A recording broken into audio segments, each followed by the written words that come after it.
Welcome, everyone. How are we doing tonight? Welcome to the 8th episode of the Rideshare Zone. I'm your host, Shawn, the Colorado Rideshare Guy. Guys, we've made it to 8 episodes. Just keeps flying by.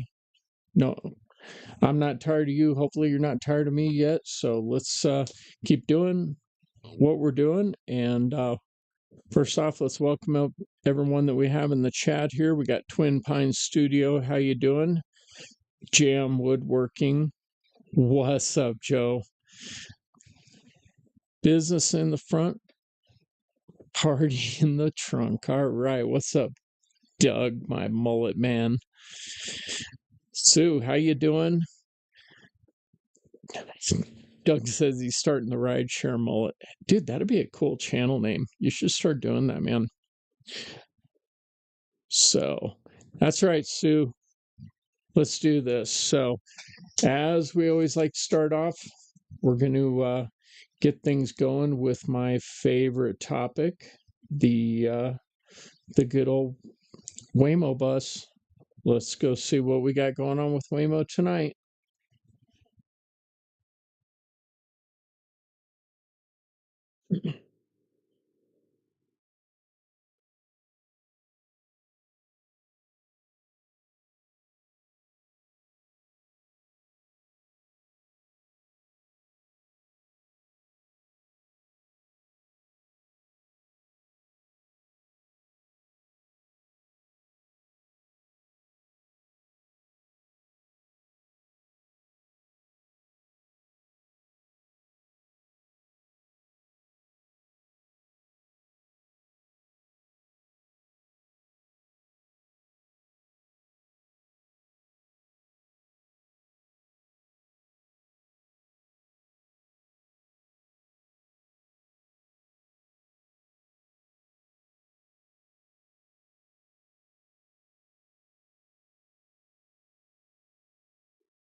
All right, awesome. No audio.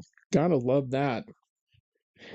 No audio in my headphones, no audio in the studio, nothing in the to you guys. All right, we're going to wing this and just make things work. All right. So, anyway, let's get back to this. So, this goes all the way back to the Waymo bus thing. So, I'm going to go ahead and kind of go back into this one real quick and narrate it for you guys because I'm going to break down this because finally somebody decided there was enough on Waymo and they decided they were gonna do the numbers for us because we know how Waymo likes to hide everything that they're doing. So we're going to go back to this video here. Of course, we got this Waymo going through. We got this Waymo going through. We got this Waymo going through. And this is all in Austin. So they went through, and this video says they went through 20 times. They actually went through 25 times, guys. And that was just within a short period. So it was from mid-August to February 10th. So the interesting thing in Austin, Texas is all the school buses have cameras on them and they give citations to drivers that blow by the Waymo buses. Okay. So it's the Austin Independent School District and drivers get a $300 citation for blowing by this. Probably not enough, but that's sure as hell going to make it painful for most people. But 8,000 drivers, guys, were ticketed within that time frame. Okay, now Waymo, of course, with their spotless record, and we saw those violations in the report saying that there was 20 violations. I told you there was already 25 violations. Okay, so on the surface, that sounds pretty good, right? That there's not a problem with these Waymos. That's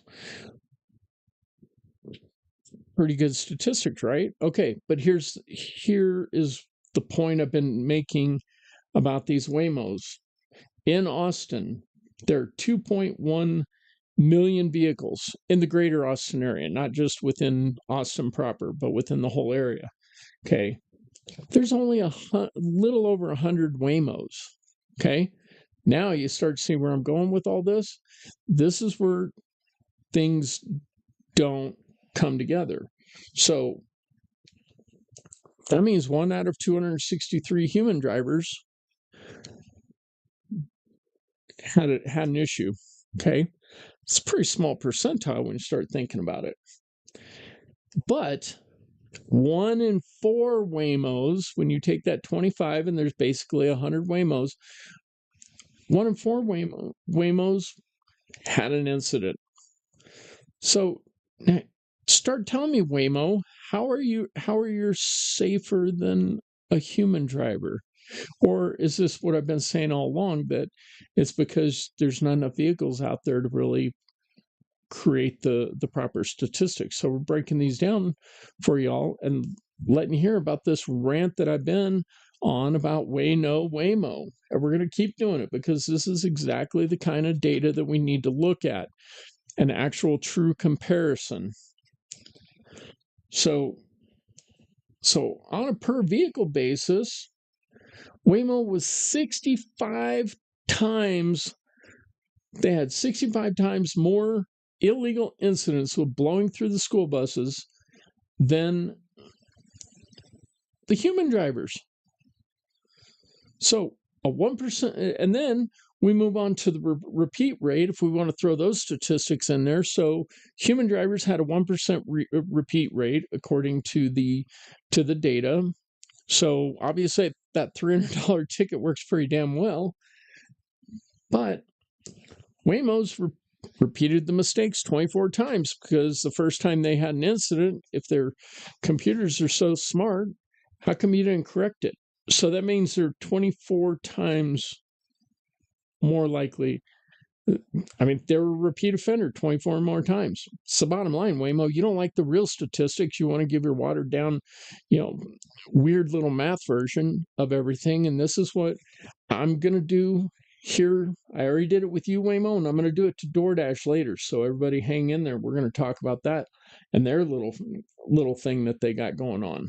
So, all right. So there, we're done picking on Waymo for now. There's plenty of low-hanging fruit out there, but there's something out there that we keep avoiding, and it's about Tesla.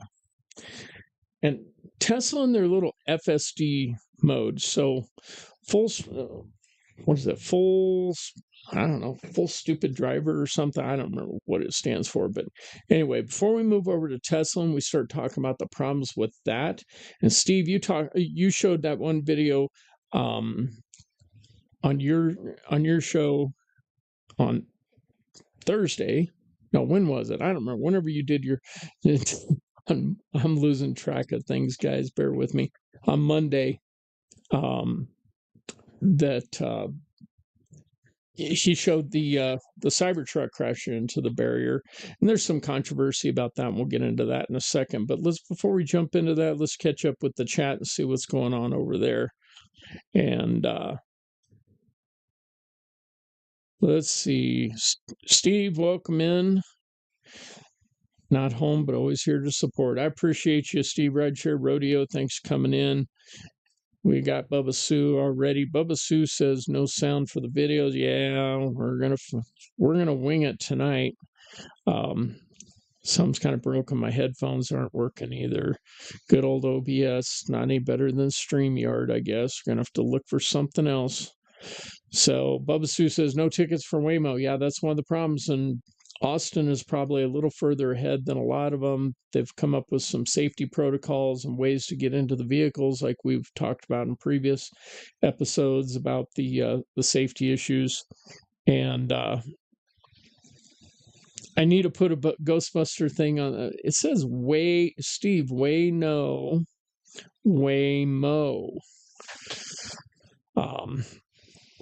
Bubba Sue says they use the new math. No, it's marketing math, and we're going to talk about DoorDash and their marketing math as well earlier. But this great thing about statistics is that the story you're telling, if people don't question the statistics and question the outcome of it, Doug, you know exactly what I'm talking about, then they're just free to tell whatever story they want.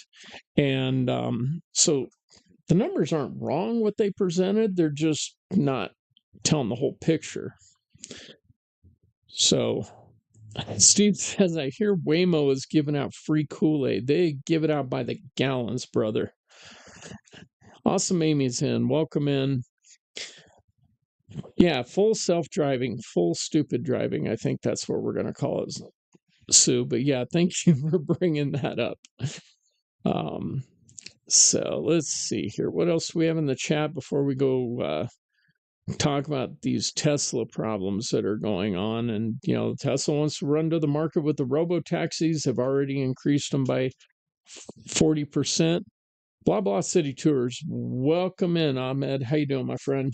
So anyway, the Robotaxi thing is only going so, and they increase the price of them by 40%, but a lot of the stuff and a lot of the data that they're collecting is used on these driver guinea pigs that paid $10,000 for FSD mode. In a lot of cases, it's just not working well. I mean, it's pretty remarkable technology, but it's just not doing what they're selling it to do. And in a lot of cases, and again, this is where you get the skewed version of it from Tesla. And I mean, I think Tesla's really cool technology. They've done a lot of great advancements, but again, a lot of this stuff's too early to market, guys. Got to slower roll on this. Slower roll, Elon. Besides, you can't figure out how much something's going to cost. I mean, first he said the Cybertruck was going to be 40 grand. And, I was like, man, that thing's so obnoxious. I'd probably buy one just to be obnoxious with it. I mean, I've got a pretty loud personality. It's a pretty loud personality truck. Then all of a sudden, they're $90,000, $120,000 for these trucks. And then so we went in from a $30,000 entry level Robotaxi for somebody to go out there and deploy and do a turnkey business to all of a sudden now they bumped up the cost another $40,000. So yeah, Ahmed, you're not wrong. They're gonna cut the drivers out from this business, and that's a lot of what I'm trying to do is wake people up and say, guys, this is it's going to change. The landscape's going to totally change. You've got to change with it. Ahmed, I know you're changing. You're starting to do a lot of different things and evolve your business because you see the writing on the wall. You can't sit there at the airport anymore and, wait for these unicorn rides. You've got to start doing stuff like tourism. Those are some of the things, my friend Ahmed here, that's what he's doing. He's starting to build a tourism business. He's always had one, but he's investing in his tourism business because he likes this work. He likes what he's doing. So he's just having to change with it. And this is stuff we got to think about, guys. We got to change as this technology is going in here. And that's why I share so much about this technology. It's, it's going to change the landscape. We're going to talk about, eVTOLs, of course, Steve. Got to talk about eVTOLs. We'll talk about that a little bit tonight. That's changing the landscape. But people like Ahmed, they're gonna go with the flow and they're gonna move with this, and they're going to be successful. And that's kind of some of the stuff we want to kind of give you guys some guidance as we're doing this. And we want to, we want you guys to be successful. We want you to still be able to be independent contractors or have your own business and not become a W-2 employee, because that's what we thrive on and love, guys. So, let's just keep listening to everything that's going on. Things that you guys hear, let me know about them. We can talk. I'll deep dive into them. I'll run the numbers so you don't have to. And yeah, like Ahmed said, a $14 ride from the airport. I've seen $8 rides from Colorado Springs, man. And, going like 12 miles ain't happening with this guy. But yeah, exactly, Ahmed.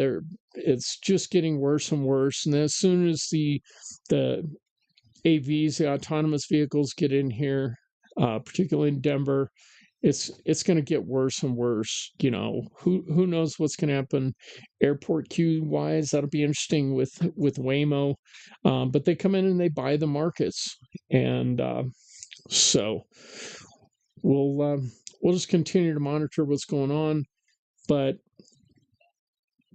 the other piece of this, again, we've got another person entering into the market. They're not doing they're using cameras, and that's Tesla. And so this is right here. Let's jump into this video real quick and just kind of give people an entry of, so this is what I'm going to do. I'm going to set the stage here real quick, is that this is what the screen of a Tesla looks like for those of you that haven't been into one. And it shows all the cars, all the traffic. It shows their version of one of these things on the screen. And one of the funny things, I'll have to pull that video as we continue to pick on Tesla now too, is to pull up when they went into a cemetery. Apparently Tesla sees dead people, guys. Shh, don't tell no one. Probably be seeing Sasquatch next. Dude, I want to take one and go to Pikes Peak and see if we can find Sasquatch. Let's go Sasquatch hunting with Teslas. Yes. All right. So back to our regularly scheduled program. Let me show you this, and hopefully you can hear me and what's going on right now with this. But that was a Tesla. Yep. Did you get that? Did you see what was going on there, guys? The stupid thing thought. We're going to replay this again. So it shows all these tractor trailers cramming into one another. Looking up what the real world is that it's oil tankers running into just running down the line. So those are always, they're kind of fun things, but it really shows you real world in real time that these things are not, they're not accurately depicting what's going on. I mean, guys, this is worse than bodega cats. This isn't just, running over a bodega cat in the, in San Francisco like Waymo did. God bless that poor little Waymo bodega cat. But there's all kinds of things going on with it. And the National Highways, I'm going to read this because the National Highway Traffic Safety Administration, they did an investigation into the system failures, and now they've upgraded their investigation because they're having problems detecting, and this is different than what we're showing here, but I think a lot of it, there's a lot of things that are synonymous to one another they're going to find with a lot of these. But right now, currently, because the inability for the Tesla system to recognize that it's in low light and then to do proper warnings within low light. I mean, Alon sits there and says how wonderful all of this is, but it doesn't matter because the statistics and data prove themselves, prove it to themselves. And look, I think Elon Musk does some amazing, great things. I just think he does some crazy off the wall things too. Still waiting for my not a flamethrower, by the way. But hopefully one day we'll get one sent to me. But probably not beating up on his little Tesla love project. So anyway, so this investigation goes all the way back into 2024, when a Tesla that was running in full stupid driver mode, FSD mode, was cruised down the road and killed a pedestrian. Okay, so again, how many of you heard about that? Steve, I'm sure you probably have, because you're like me. You get all the stuff on this, but I bet the majority of you haven't even heard that a Tesla running in FSD mode killed a pedestrian. So that's what started the initial investigation into it. Okay, and they found that a degradation detection system is supposed to identify low visibility conditions and alert drivers to take over. That is not happening. Okay, so again, the cameras that Elon swears up and down is the greatest thing since sliced bread. And I think anybody who's taken a photo against the sun and knows what solar flare can do to a camera, how the hell can they expect that? But the scary thing is the FSD mode isn't even recognizing, either low visibility from that, either solar flares, when they just can't see the optics. They don't have the optics for it. That's both literally and figuratively, guys. So that's why the National Highway Traffic and Safety Administration has opened up and bumped up this investigation. So pretty soon you're going to see a huge recall on every freaking Tesla. And I think I have the number here somewhere on that, but it's a huge number. There it is. It covers 3,203,754 vehicles that are equipped with it. Now, it doesn't mean that there's that many vehicles had people pay the $10,000, or I think it's also on a subscription service now, but initially it was about $10,000 to have this. And it just doesn't work as well as it should, guys. And so if you think I'm wrong, then let's take a look at this. So this is a replay on Tesla FSD on a crash that happened. See, watch this, watch that bottom left one. Woo, there went a hubcap flying. There was about $500, besides the fact that it was crazy. Let's watch that again, guys. So you can see up in the top where it's in FSD mode, and then all of a sudden you get the flashing lights, and it says, nope, we got a problem here. So we're going to pull this back. Play that one more time. All of a sudden goes from being in full self-driving mode, it veers off to the left. And this always seems to happen in curves, guys. So the video Steve showed, it happened in a curve. Now there's a lot of controversy. Even Elon Musk has come out and made a statement on the one that the video that Steve showed, and said that it was like 5.4 seconds before the crash that the driver took over.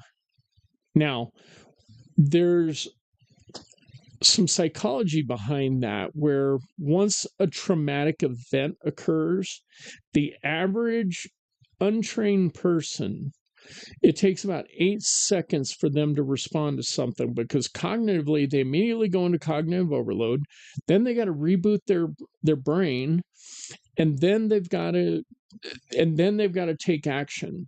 And that takes about 8 seconds, guys. So I hear what Elon's saying. He's trying to protect his brand and so on and so forth.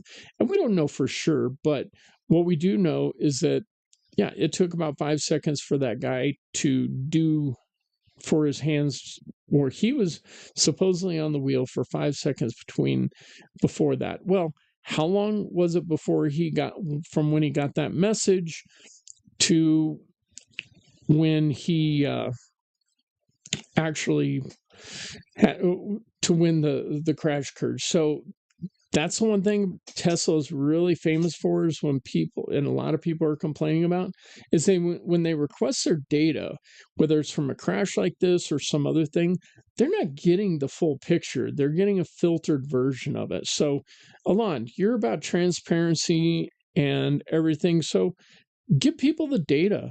Let them know what's going on. Let them have the data to it. If you're all about that, put your money where your mouth is, buddy, and start letting the people have their data. Stop censoring the data. You don't like censorship? Stop censoring the data that's coming from your cars. Give them a full picture of what's going on with it when they ask for it. So why don't you go make that policy change at Tesla, Elon? Let's make things better. Let's stick to your promises. You say you like transparency. You say you like non-censorship. Stop censoring the data coming from your cars then. Give it to the drivers. All right. Whew, that was a rant and a half for just starting to talk about Tesla, and we're gonna have a lot more of that, guys. We're gonna start looking in and examining all of these because look, autonomous vehicles are here. They're coming, guys. Not gonna stop them. There's this fun little project called eVTOL. Yep, Steve, eVTOL's coming, and it might be before 2028. We're going to talk about that in a little bit.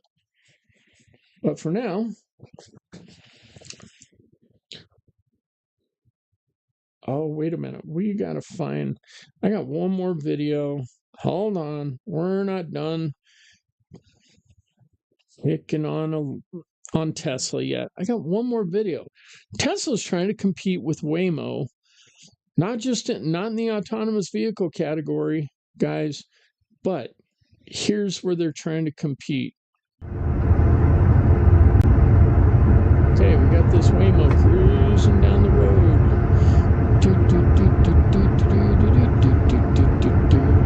Wait for it. Oh, what's that up ahead? We got crossing gates for a train. Ah, screw that. We don't need no stinking crossing gates. Wow. How about that, guys? I mean, hell, at least the Waymo stopped before the tracks. The Tesla just said, "Screw it, I'm going full freaking send, and I'm going through this thing." Felt like I was listening to an MC McCall song. We're going to crash that gate doing 98. Let them Teslas roll. 10-4. Come on. Anyway, man, that was apparently in FSD mode. It looked like it from the video. Looked like it was driving and cruising through there. So, guys, why do we keep picking on Waymo when there's other things to expose as well too? So we're gonna start adding Tesla to the repertoire here. That's French. I sound important. Here but only listening. Oh, Steve's here but only listening. All right, brother, no worries. All right. Before we move on to our fun little DoorDash event of the night, I'm going to go back over to the chat and make sure we got everything, that we're catching up with what's going on there, because I appreciate you guys and I appreciate your interactions. So we want to make sure we get you covered in this too. So Ahmed says they're going to be cutting the drivers out of the business. Absolutely, man. But you got your plan, brother. You keep sticking to your plan, and you're going to get things going.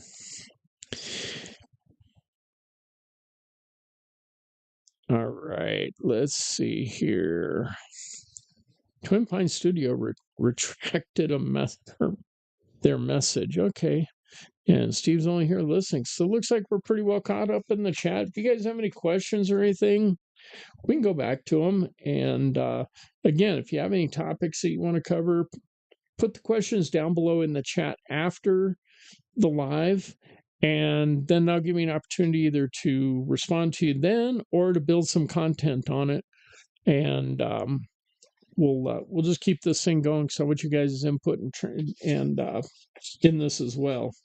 So, all right, we're not going to DoorDash yet. I'm going to get on one more rant about this Colorado 20% cap bill. Guys, please hear me out. And people who aren't in Colorado, again, please hear me out, because this is going to affect you too. If this passes, it's going to create all kinds of new nefarious ways for Uber and Lyft and whatever other rideshare company to take more money from you. They'll come up with new brilliant ideas. I'm going to share a few of these, not because I'm trying to give them ideas, but I'm not the smartest man in the room. And if I think I am, I'm the stupidest man in the room, because they've already come up with all these ideas. And yeah, Ahmed, back to Waymo real quick. They are going to take over the short trip market. They already are in San Francisco, or in in the LA market, and they saw almost a 4% drop in driver pay just from that alone, and they're buying these markets. So anyways, so back to HB 26 1273. That's the Colorado cap bill. Guys, stop being vindictive and being mad that Uber and Lyft have been screwing you forever and thinking this is the gateway to fixing it. Don't listen to all the Kool-Aid. I mean, Steve was talking about Kool-Aid a minute ago. Don't listen to the Kool-Aid from a legislator that's never taken a damn Waymo drive in her life. This is all just about politics, guys. There's, CIDU, Quad 7, I think they're 4 7s. They're the driver union here in Colorado. They're also the ones that are supposed to support you whenever you get deactivated. I hope you all are doing your job, because I'll come after you if you're not. If you guys are not protecting these drivers like you're supposed to, and you're hired to do because you're getting paid for it, you better be doing it. But they're the ones that are leading the march on this with Jenny Wilford, and that lady's never driven a ride in her life. In fact, most of the people with CIDU that I've ever had any interaction with, I've only had interaction with one person that regularly does rideshare with CIDU, and they are. This is not helping the drivers, guys. All it's doing is trying to do a get back at the driver. So I'm going to sit here and tell you why. And this is making me really, really mad. I need you guys to listen to another side of this objectively. If you don't agree with me, come into the day, fine. Don't agree with me, whatever. But my logic is sound, guys.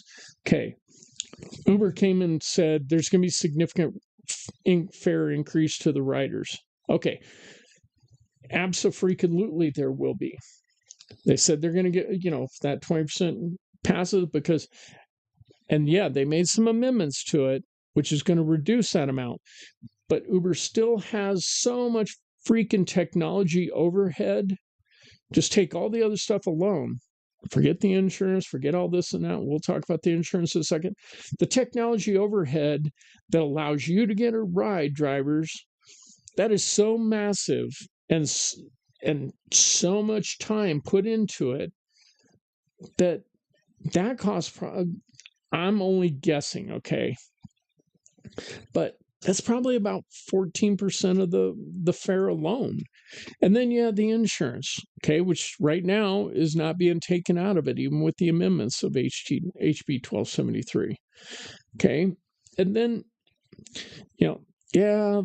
they threatened to leave the market before, but I don't think they're going to directly leave the market, but they're going to passively leave a whole lot of places unattended. Okay, so all your rural markets and and a lot of underserved areas where some people just may not want to go to, but if the price is right, they'll go to it. They're going to get blacklisted. These places are not going to get served because Uber can't make the money on them that they need to. So think about what this is doing to the underserved populations by increasing their fares. So CIDU and the other organizations that are saying that you're for underserved populations and other places like that, think about that. Whenever the fares are going to get increased because of this bill, look what you did to the underserved populations. That's on you guys. That is on all of you. So I hope you sleep well at night. You got your little, I care about the underserved populations. That's crap whenever you're screwing them over just to get friends with Jenny Wilford, whatever. Just to make friends with her so you can get your, play your politics with her so you can get your other personal agendas served later on down the road. That's how politics works, guys. There isn't always suitcases of money, being handed. Happens a lot. But a lot of times that you wash my back, I'll wash yours. And that's what's going on here, guys. Be careful. You're getting into bed with a whole lot of evil with this. Keep listening. There's more. I know I'm on a rant. Bear with me, guys.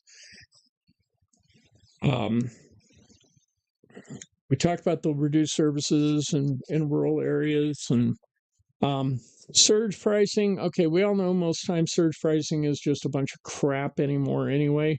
But do you think there's going to be any surges during a snowstorm, winter storm, blah, blah, blah? When you couple this new bill with Waymo coming into town, yes, I know if it gets really, really bad, Waymo's not going to be out driving, but neither are you. So let's just face it. All right. That surge pricing hardly exists as it is now. They lower the base rate and then yada, yada, yada. But the pricing models are going to be completely screwed up, and you drivers are going to suffer, and you passengers are going to suffer too. Uber and Lyft are going to still make their money, or they're not going to be in this market. That's the bottom line. They'll either squeeze themselves out or pretend that they're in the market, but not really be there to serve the people. Think about this, guys. Am I wrong and crazy about any of this? If so, prove me wrong. I mean, let's have a conversation on it. I'll have my first guest on if you want to have an intelligent debate about this. But don't come in here with emotional debate. I want you to bring facts about what can happen. All these things I'm saying, I will come back with true real world facts about why this is likely to happen. Okay.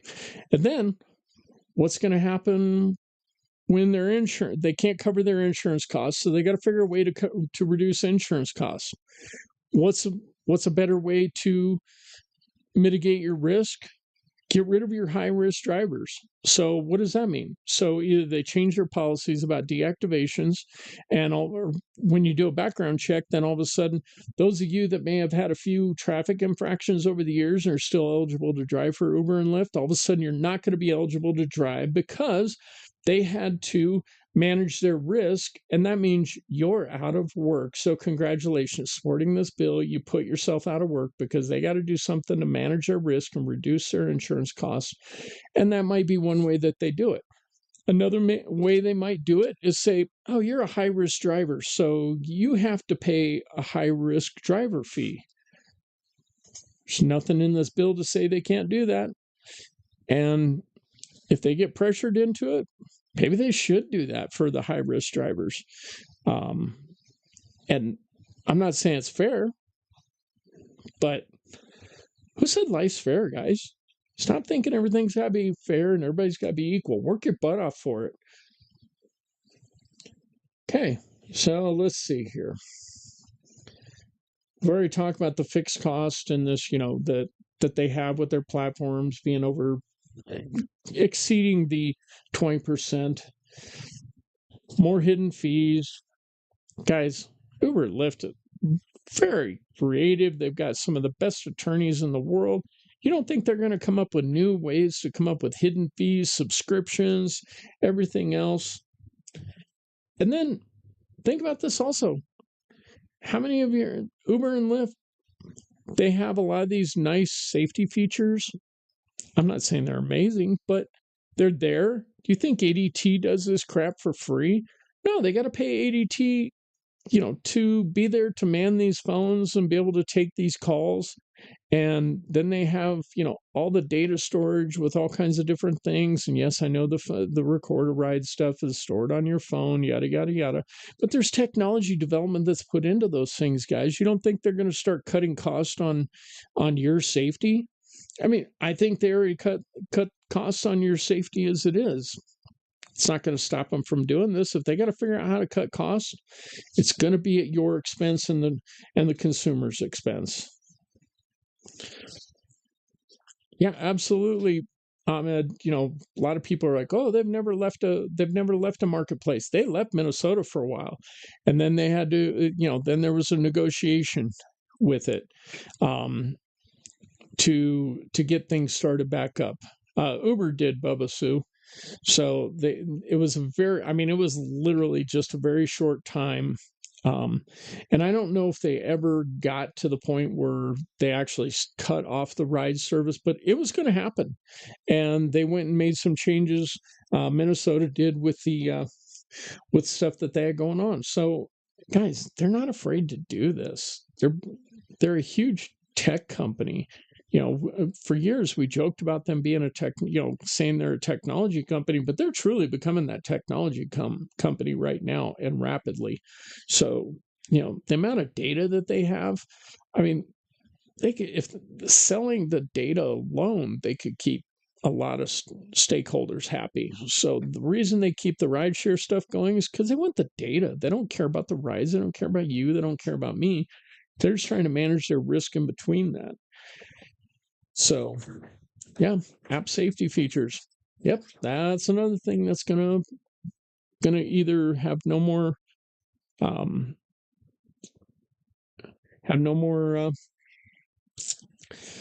no more safety features, or reduce services and safety features. Certainly not newer safety features. Yep, correct, Mobasoon. That's why I said I don't think it did come down to that. And but they'll do what they got to do, guys.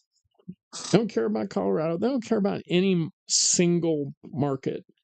When you have people that are collecting data like freaking crazy, for them to be absent in one little place, it's not going to kill them. They'll just go buy the data from somewhere in India, from a place that's pulling the same data, and get a good enough sample if they have to have a complete data sample. But again,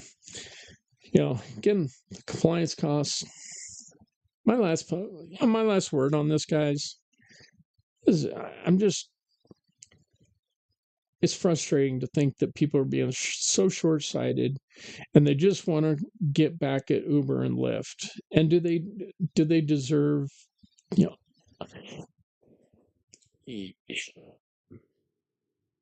look, you as a business owner, as a driver, you can't survive, and I've said this before, I'm saying it again. You as a business owner, as a driver, you can't survive on 40 to 60%. Why the hell do you think a company with all these obligations, both technology-wise and everything else, can survive on 20%? Stop cutting off your nose to spite your face, drivers. You can't do it on that. They can't do it on 20%. Let's come to a reasonable conclusion here and come up with something that actually works before people start getting significantly impacted, and you're pushing the autonomous vehicles into the Colorado market and then other markets that want to start playing the same game too rapidly. So that's all I got to say on this for tonight. I'll probably go on a rant again later, but anyway, all right, let's look at the chat here. We'll have that Waymo take over short trips. And then went back and forth about that. So we're caught up on all the chat on there. All right. While I'm ranting, now let's move over to some food delivery stuff, guys. I know we got a lot of food delivery people.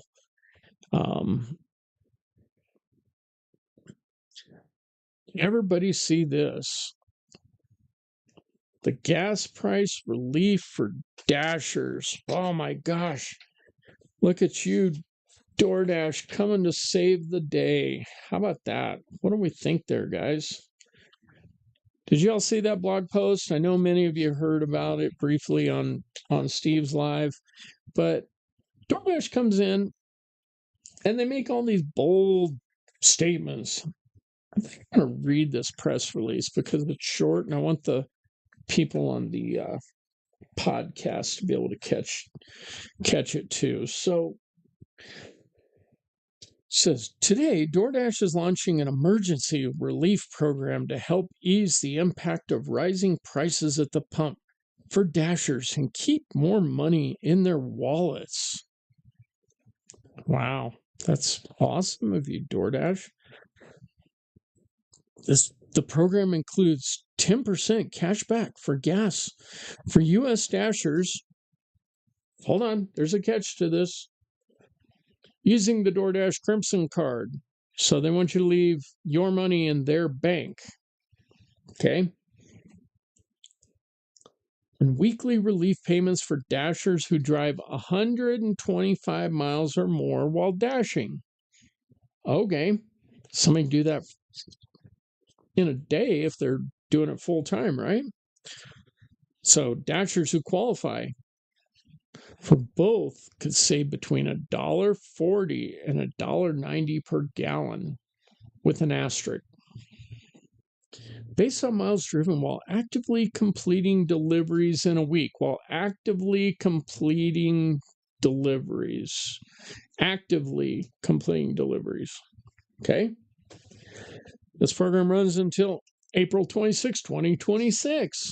Guess they figure gas prices will go down in a month.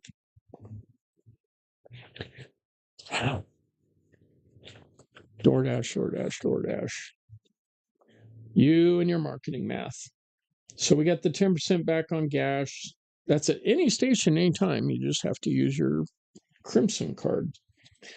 The weekly relief payments. Love how they call these relief payments. They're going to call them stimulus payments next, or some kind of creative marketing thing. Eligible dashers who drive 125 miles or more actively deliveries receiving weekly fuel. Active deliveries will receive a weekly fuel relief payment. Starts at $5, guys. $5 freaking dollars. Woo! Let's go. And goes up to a maximum of 15. You could triple your bonuses, guys. Yes. Based on miles driven. Blah, blah, blah. And then they could save an estimated $1 to $1.50 per gallon from weekly relief payments alone. So at $1 at 125 miles, you save $1 a gallon, guys. Okay. And then we get into the legal and all the little asterisks that they had in this thing. Terms apply. Per gallon savings are calculated based on dashers completing 120 to 250 miles in a week on active deliveries, and assuming that the average fuel efficiency of 25.6 miles per gallon and any miles per gallon saving estimates illustrate only actual savings and may vary based on vehicle price, fuel efficiency, fuel prices, and driving patterns. Qualifying purchase at the pump only. Gas rewards limited to $700 in total spend per month. That's on their 10-cent per gallon savings thing. Subject to eligibility requirements and successful ID verification. I don't know what that's about, but whatever. The lawyers got a hold of it. The DoorDash Crimson. This is awesome. You're going to love this guy. Y'all, listen. The DoorDash Crimson deposit account is established by Starion Bank, member FDIC. The DoorDash Crimson Visa debit card is issued by Starion Bank pursuant to a license from Visa USA, and certain fees, terms, and conditions associated with approval, maintenance, and use of the deposit account card. If you have any questions, blah, blah, blah, blah, blah. Agreement from blah, blah, blah, blah. Hold on. This is funny. Ready? Wait for it. Oh, no, I didn't print it.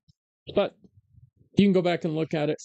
It says that they have no affiliation or association or any representation of anything done by DoorDash. So even their own damn bank doesn't even want any attachment to them. Okay, I know. That's the lawyers at the Starion Bank telling them, don't hitch your wagon to them too closely. So, anyway, all right. So,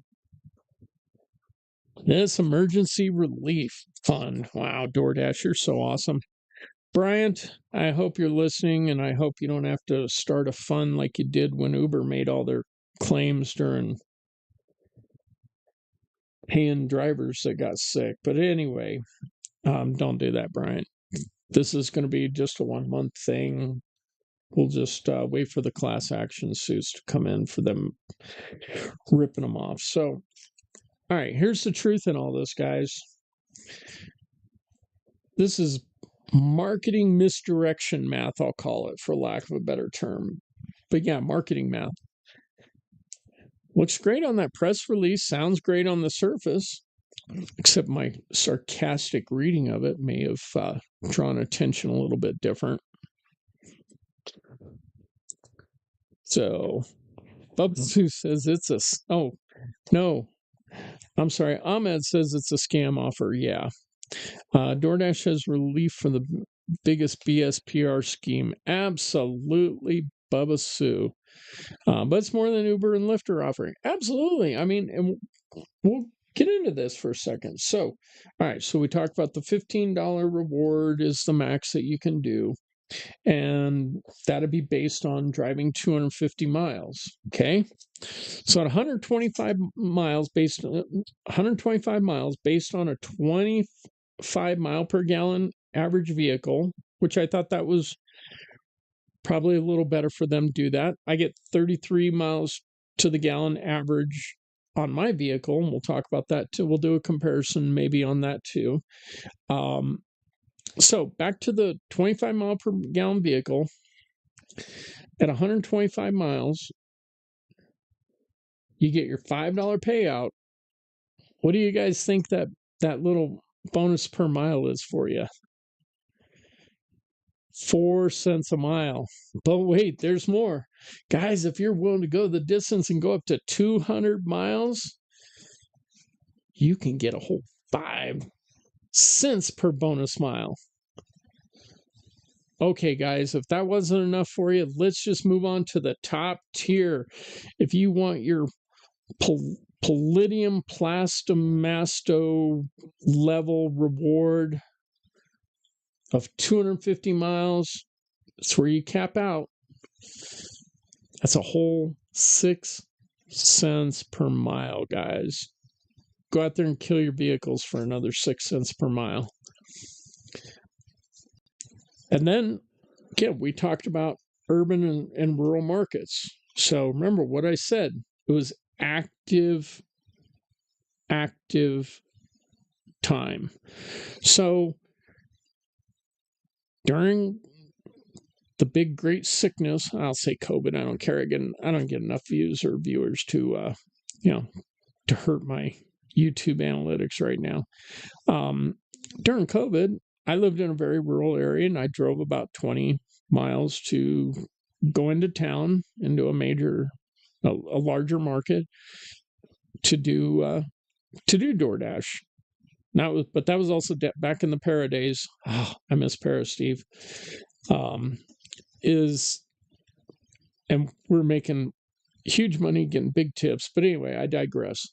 I didn't get paid for any of that time. I couldn't even log into the apps until I hit the market, and the edge of that market was about 12 miles. But I still had to go, almost another 10 miles just to get into any areas where I'd pick up any orders. So again, this little marketing math that they're doing doesn't apply to, it's going to hurt the people that are driving in from the rural areas, or if you have to go deliver to a rural area and then you're done with the order and go and drive back into town, well, that's not active time. So those miles don't count. So your 6 cents per mile at 250 miles diminishes pretty quickly for a lot of these rural areas. And so again, the math don't math, DoorDash. I appreciate what you're saying, and I don't appreciate your token gesture. I don't even know where that was coming out of my mouth from, but I don't know. Marketing math, guys. That's what this is about. Yeah.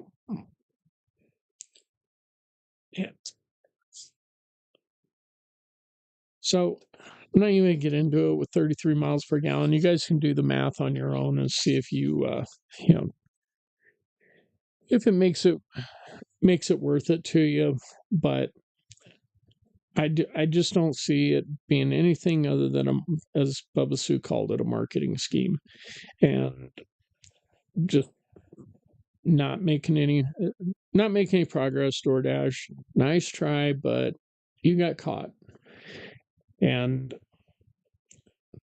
it's it's a retention thing to encourage drivers to get out there and blow a lot of money. There's a whole lot of drivers that are already killing themselves doing this, and these are going to be the drivers that are going to get out there and kill themselves for another $15 and more importantly, kill their cars for a very minuscule short-term gain. And that's what I'm trying to do, guys, is point out the other side of things for people like this, like on the bill, like on the Waymo stuff, doing the math, doing the real math on it and exposing exactly what's going on here.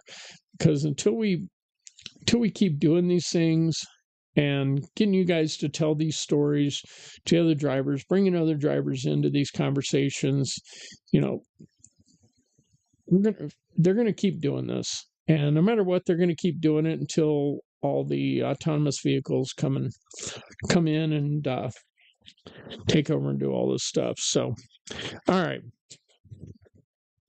Enough DoorDashing for tonight. Now we're going to move on to my new favorite subject here for a minute. Are you awake?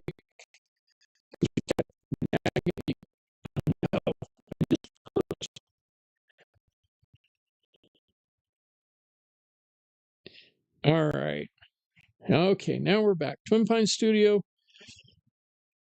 Killing me softly for rideshare. Absolutely, Doug. I'm not going to try and sing that one. I almost did. Whew. I didn't want everybody to leave. All right. Twin Pines Studio, you ready for this? Because my new favorite subject is eVTOL. So,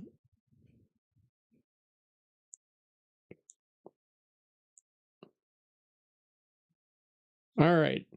Everybody see that little car right there? And I'm not talking about the Joby ride. So that little car right there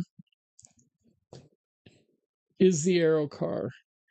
And the Aero car was a little roadable, as they defined it, airplane, and it was certified for use back in 1949. It was originally made, but then it took all the way until December 1956 to be able to get this vehicle certified by the Civil Aeronautics Administration. That was the predecessor to the FAA. It never made a commercial success, but it did end up going to production of a whole 6 units. There's actually one in Colorado here. I've seen it a few times. So that little car right there, the wings would come off of it, and you can store it in a little trailer that was made for it, and take it down the road with you, or you could take the wings off and leave them at the airport, and then go drive around wherever you need to do, and then come back to the airport, put your wings back on to your little Aero car, and cruise around. So anyway, Bubba Sue says, "Here comes the delusion." I'm trying to support this as it's not a delusion, Sue. I swear to you. The eVTOL is coming. The eVTOL is coming. And with that, I mean, I just love this little guy. It's like so fun. That little car is so cool. And then that they're flying together. They have never flown together, by the way, guys. That's might be a little assistance from some AI support. Yes, it was. I was too lazy to do the work myself. I let AI do it for me in a couple minutes, and but it was a lot of fun. But yeah, that's it. It's already happened once. We had flying cars, so why not little drone helicopters that are being piloted by people? And why do I say that? And this is Steve. Are you back? Okay, Steve saw it. Good. I want you to listen up, Steve, because we had the great debate going on. I'm almost willing, and we'll have to talk about it maybe on Thursday. I'm almost willing to bump up my timeline here into 2027. Yes, that's why I said I'm considering bumping up my timeline to 2027, guys. Why? Because Joby has passed 3 of the 5 stages that they have to have for certification. Hold on here. I know. Sue, you think I'm still freaking delusional. So,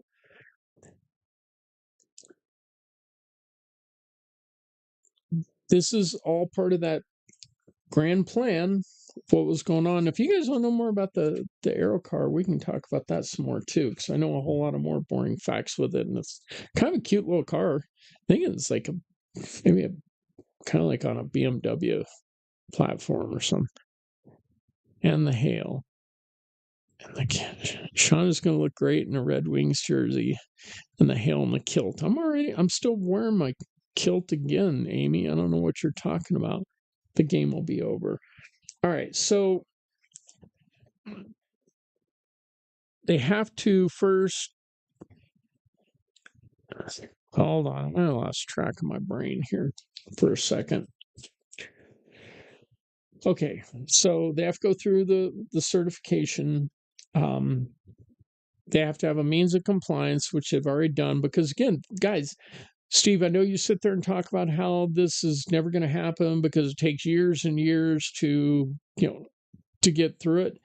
You're right. But I saw the drone programs go from, oh my gosh, you can't fly these anywhere, to all kinds of exceptions and everything being done. And that's what's happening here, because when you have a new venture and you have a government supporting it, they put out that badass video and everything else, they're fast tracking this. They're already done with 3 phases of the compliance. They had the certification plans in place. They've completed their testing. They're in the middle of their testing and analysis phase right now. So what that means, they're doing their test flights, but then now they have to have FAA pilots, which are still going to be the same damn pilots, because nobody knows how to fly these things except for the people who manufactured them. So that's going to be kind of I'll call it a rigged bag for lack of a better term, but hopefully it's not. But so the FAA pilots are going to have to be qualified from the manufacturers, and then they become FAA pilots, and then they'll certify these aircraft. So that's just more of a technicality phase, and then they'll have to develop the certification process. And this is where Joby and Archer are way ahead of the game, because they're directly rooted into this. So they're writing the business plans. And again, why I'm so bullish on the stocks for these 2 companies. There's another one that we'll probably talk about next week that I have an interest in. So they've got that. And then they have the show and verify stage. That's the very last stage. So this one I'm going to read because I'm not real familiar with it. It says, in the final phase, the FAA performs zone independent evaluation, includes type inspection authorization, where FAA pilots actually fly a conforming aircraft. Okay, that was what I was talking about. I didn't know that was in the 5th. I thought that was in the 4th. But so they built the conforming aircraft. Okay, so again, they're writing these standards, guys. And then they verify it handles safely and performs as promised. Once it's finished and the paperwork is filed, the FAA issues the type certification. Because right now they don't have a type certification. They're just experimental aircraft. They may have a type now, and maybe that's the eVTOL that they'll keep going with. But they just have to certify these planes. So there's not a whole lot left in this, guys. So I'm about ready to boldly move my timeline up to 2027, Steve. And I've still not heard, Steve, from you when you think they're going to fly. I tried to corner you on that on the podcast, on yours on Thursday, and you avoided the question. Don't think I didn't notice that. So you know what, Steve, coming up Thursday, when we go for our next round of this, I want a date from you. I said the Summer Olympics of 2028, but I'm about ready to move up my timeline. I might do that Thursday on your podcast. So, guys, with that said, thank you for tuning in. And yeah, I'm going to be on Steve's live on Thursday. You can catch me here. And Thursday, 8 p.m. Eastern time, we'll continue this this eVTOL conversation over there, and anything else that you guys come up with. Again, if you have any questions, comments, leave them in after the end of this episode, and we'll get to those for you. Either I'll respond immediately, or we will use that to develop another episode. Again, we're done with episode number 8, guys. We will see you 8 p.m. Eastern time next Thursday for episode number 9. Thank you guys so much. You have an awesome evening, and be safe out there, guys.